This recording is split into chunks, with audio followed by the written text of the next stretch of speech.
রাত তখন গভীর। মধ্যপ্রাচ্যের আকাশে যে নীরবতা ছিল সেটা ছিল ঝড়ের আগের নীরবতা।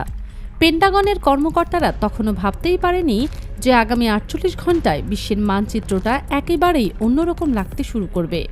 তারা বরাবরের মতোই আত্মবিশ্বাসী ছিলেন, কারণ তাদের হাতে ছিল আমেরিকার সবচেয়ে মারাত্মক অস্ত্র, আধুনিক সামরিক প্রযুক্তির শ্রেষ্ঠ নিদর্শন F-15E স্ট্রাইক ঈগল। কিন্তু শুক্রবারের সেই রাতটা ইতিহাসের পাতায় অন্যরকমভাবে লেখা হয়ে গেল। বিমানটি যখন ইরানের আকাশসীমা প্রবেশ করল, তখন পেন্টাগনের স্ক্রিনে সবকিছু স্বাভাবিক ছিল।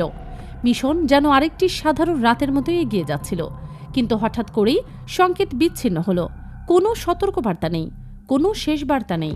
কয়েক সেকেন্ডের ব্যবধানে কোটি কোটি ডলারের সেই অত্যাধুনিক যুদ্ধযান জাগ্রস পর্বতমালার দুর্গম খাজে ধ্বংসস্তূপে পরিণত হলো।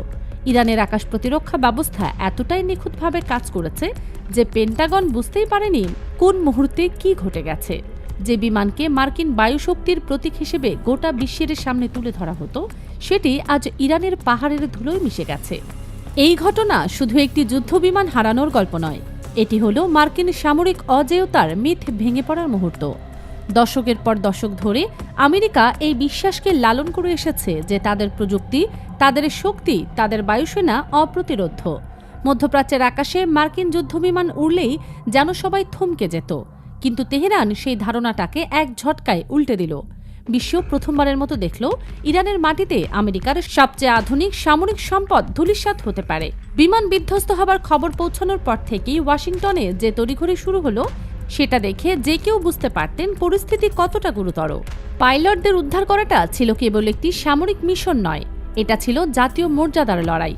একজন মার্কিন পাইলট যদি ইরানের হাতে বন্দী হয়ে পড়েন, তাহলে সেটা হোয়াইট হাউসের জন্য এমন একটি দুঃস্বপ্নের পরিস্থিতি তৈরি করত যা থেকে বের হওয়াটা ছিল প্রায় অসম্ভব। তাই আমেরিকা তার সবচেয়ে চৌকস স্পেশাল ফোর্স মাঠে নামালো। ডজনখানিক যুদ্ধবিমান আর হেলিকপ্টার দিয়ে শুরু করল সেই মরণপণ উদ্ধার অভিযান। জাগ্রস্তের দুর্গম পাহাড়ি এলাকায় ইরানি বাহিনীর সাথে সরাসরি বন্দুকযুদ্ধ হলো। এত সম্পদ, এত প্রযুক্তি, এত বাহিনী নামিয়ে শেষ পর্যন্ত পাইলটদের উদ্ধার করা গেল বটে, কিন্তু সেই উদ্ধারের মূল্যটা আমেরিকার গায়ে দগদগে ক্ষতের মতো লেগে রইল। একসময় বিনা বাধায় যে আমেরিকা বিশ্বের যে কোনো প্রান্তে অভিযান চালিয়ে আসত, আজ তারা ইরানের একটি পাহাড়ের একটি রেস্কিউ মিশন চালাতে গিয়ে ঘাম ছুটিয়ে ফেলেছে। এই ছবিটাই এখন গোটা বিশ্বের সামনে ভেসে উঠেছে। ঘটনার পর ডোনাল্ড ট্রাম্প তার পরিচিত ভঙ্গিতে সোশ্যাল মিডিয়ায় ঝাঁপিয়ে পড়লেন। তার ভাষা ছিল সরাসরি এবং হুমকিতে ভরা। ইরানকে সোমবারের মধ্যে হরমুজ প্রণালী খুলে দিতে বললেন, নইলে মঙ্গলবার হবে পাওয়ার প্ল্যান্ট ডে আর ব্রিজ ডে। মানে পরিষ্কার, যদি তেহরান মাথা না নোয়ায়, তাহলে ইরানের বিদ্যুৎ কেন্দ্র আর সেতুগুলো গুঁড়িয়ে দেয়া হবে। পুরো দেশকে অন্ধকারে ডুবিয়ে দেওয়ার হুমকি। ট্রাম্প ভেবেছিলেন এই হুমকিতে তেহরান ভয় পাবে।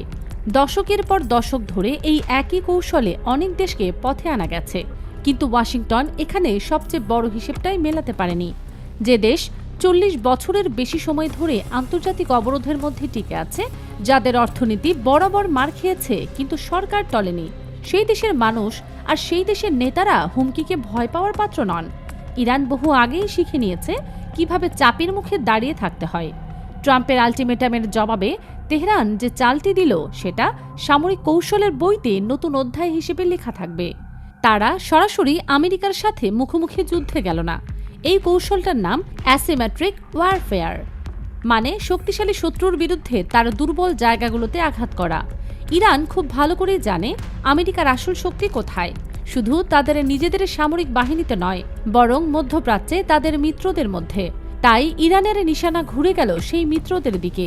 কুয়েতের ক্যাম্প বুয়েরিং, এই নামটা উপসাগরীয় অঞ্চলে আমেরিকার সামরিক উপস্থিতির অন্যতম প্রতীক।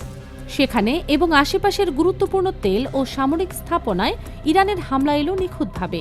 বাহরাইন আর সংযুক্ত আরব আমিরাতেও একের পর এক আঘাত। পুরো উপসাগরীয় অঞ্চলে যেন হঠাৎ করেই আগুন জ্বলে উঠল। এই হামলাগুলো একটাই বার্তা দিচ্ছিল ওয়াশিংটনকে, আমেরিকা যদি ইরানের অবকাঠামোতে হাত দেয়, তাহলে পুরো মধ্যপ্রাচ্য মার্কিন মিত্রদের অর্থনীতি জ্বালিয়ে দেয়া হবে। কুয়েত, বাহরাইন, আমিরাত, এই দেশগুলো যতই সম্পদশালী হোক না কেন, ইরানের ব্যালিস্টিক মিসাইল আর আত্মঘাতী ড্রোনের সামনে তারা নিতান্তই দুর্বল। এই মুহূর্তে সবচেয়ে বেশি অস্বস্তিতে পড়েছে ইসরায়েল। লেবাননে সাম্প্রতিক হামলার পর পরিস্থিতি এমনিতেই অগ্নিগর্ভ ছিল। কিন্তু এখন যখন ইরান সরাসরি আমেরিকার মুখের দিকে তাকিয়ে চ্যালেঞ্জ ছুড়ে দিচ্ছে, তখন তেল আবিবের নিরাপত্তা বিশেষজ্ঞরা নতুন করে হিসাব কষতে বসেছেন। এতদিন একটা বিশ্বাস ছিল যে আমেরিকা যে কোনো পরিস্থিতিতে ইসরায়েলকে রক্ষা করবে, কিন্তু যে আমেরিকা নিজেদের যুদ্ধবিমান রক্ষা করতে পারেনি, নিজেদের মিত্রদের তেল স্থাপনা বাঁচাতে পারছে না, তারা কি সর্বাত্মক যুদ্ধের পরিস্থিতিতে ইসরায়েলের পাশে সেভাবে দাঁড়াতে পারবে? এই প্রশ্নটা এখন তেল আবিবের ঘুম কেড়ে নিচ্ছে। পুরো একটা ঘটনা প্রবাহের কেন্দ্রে আছে একটি সরু জলপথ, হরমুজ প্রণালী। মাত্র 21 মাইল চওড়া এই পথটি যদি বন্ধ হয়ে যায়, তাহলে বিশ্ব অর্থনীতির শ্বাস বন্ধ হয়ে আসে। বিশ্বের মোট জ্বালানি তেলের একটি বিশাল অংশ এই পথে যায়। আমেরিকা, ইউরোপ, জাপান, চীন, সবার শিল্প কারখানা, সবার যানবাহন, সবার ঘরের আলো এই তেলের উপর নির্ভরশীল।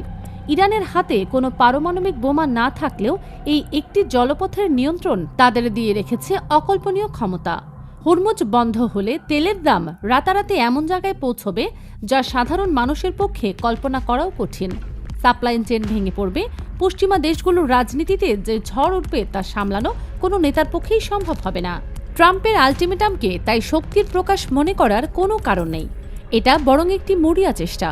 আমেরিকা জানে সামরিক হামলা চালিয়ে হয়তো ইরানের কিছু অবকাঠামো ধ্বংস করা যাবে, কিন্তু তার পাল্টা প্রতিক্রিয়ায় যদি হরমুজ দীর্ঘ সময়ের জন্য বন্ধ হয়ে যায়, তাহলে সেই ক্ষতি সামাল দেওয়ার মতো অবস্থায় আমেরিকা বা তার মিত্ররা নেই। ইরান এই হিসেবটা খুব ঠান্ডা মাথায় কষে রেখেছে। তারা জানে পশ্চিমা দেশগুলো আরামে অভ্যস্ত। জীবনমান কমলে, তেলের দাম বাড়লে, মন্দা এলে সেখানকার ভোটাররা সরকারের উপর ক্ষেপে যায়। তখন কোনো প্রেসিডেন্ট বা প্রধানমন্ত্রীর পক্ষেই আর যুদ্ধ চালিয়ে যাওয়া রাজনৈতিকভাবে সম্ভব থাকে না। ঘড়ির কাঁটা এগিয়ে চলছে। সোমবারের ডেডলাইন এখন আর দূরে নেই। পুরো বিশ্ব এক অদ্ভুত নিঃশ্বাস আটকে রাখা মুহূর্তে আছে। ওয়াল স্ট্রিটের শেয়ার বাজার থেকে শুরু করে টোকিওর বন্দর, লন্ডনের ব্যাংকিং সেক্টর থেকে দিল্লির জ্বালানি বাজার, সবখানে একটাই আলোচনা, হরমুজের কি হবে? যুদ্ধ বন্ধ হবে কিনা? কেউ জানে না ইরান শেষ মুহূর্তে সরে দাঁড়াবে কিনা। অনেকে বলছেন আন্তর্জাতিক চাপ হয়তো তেহরানকে কিছুটা নমনীয় করবে, কিন্তু যারা ইরানের ইতিহাস জানেন তারা জানেন এই দেশটি চাপের কাছে ঐতিহাসিকভাবে মাথা নত করেনি। আর আমেরিকা কি সত্যিই ইরানের মাটিতে সর্বাত্মক আক্রমণের মতো বিশাল ঝুঁকি নিতে পারবে? প্রতিটি সামরিক বিশ্লেষক এখন বলছেন এই যুদ্ধ শুরু করা সহজ হলেও এর পরিণতি কোথায় গিয়ে শেষ হবে তা বলতে পারছেন না কেউ। সবচেয়ে বড় পরিবর্তন হয়ে গেছে মনস্তাত্ত্বিক ময়দানে।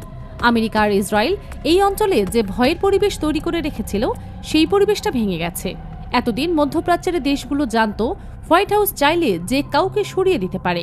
ইসরায়েল যা করে তার পেছনে আমেরিকার ছাদ আছে, কিন্তু এই মুহূর্তে সেই ছাদটা নিজেই কাঁপছে। মধ্যপ্রাচ্যের নিয়ন্ত্রণের রিমোট কন্ট্রোলটা আর শুধু হোয়াইট হাউস বা তেল আবিবের হাতে নেই। তেহরানও এখন সেই কন্ট্রোলের একটা অংশ ধরে আছে এবং সেটা ছেড়ে দেওয়ার কোনো লক্ষণ নেই। মরুভূমির বাতাসে এখন বারুদের গন্ধ। প্রতিটি মুহূর্ত যেন পাথরের মতো ভারী। কূটনীতিকরা ব্যস্ত, গোয়েন্দা সংস্থাগুলো সতর্ক, সেনাবাহিনী প্রস্তুত। কোনো গোপন মধ্যস্থতা হচ্ছে কিনা তা কেউ জানে না।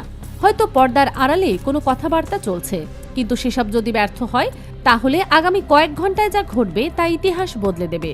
ইরান প্রমাণ করে দিয়েছে যে শুধু বিশাল সামরিক বাজেট বা অত্যাধুনিক অস্ত্র দিয়েই পরাশক্তি হওয়া যায় না। সঠিক কৌশল, সঠিক ভূগোল আর সঠিক সময়ে সিদ্ধান্ত নেয়ার সাহস থাকলে বিশ্বের সবচেয়ে শক্তিশালী দেশকেও কোণঠাসা করা যায়। তেহরান আজ সেই উদাহরণটাই জীবন্ত করে তুলেছে। এই যুদ্ধ শেষ হবে হয় আলোচনার টেবিলে, নয়তো বিস্ফোরণের আগুনে। কিন্তু যখন ইতিহাস লেখা হবে, তখন লেখা থাকবে যে একটা ছোট্ট দেশ একদিন বিশ্বের সবচেয়ে বড় শক্তিকে নামিয়ে দিয়ে বলেছিল, এখানেই শেষ সীমানা।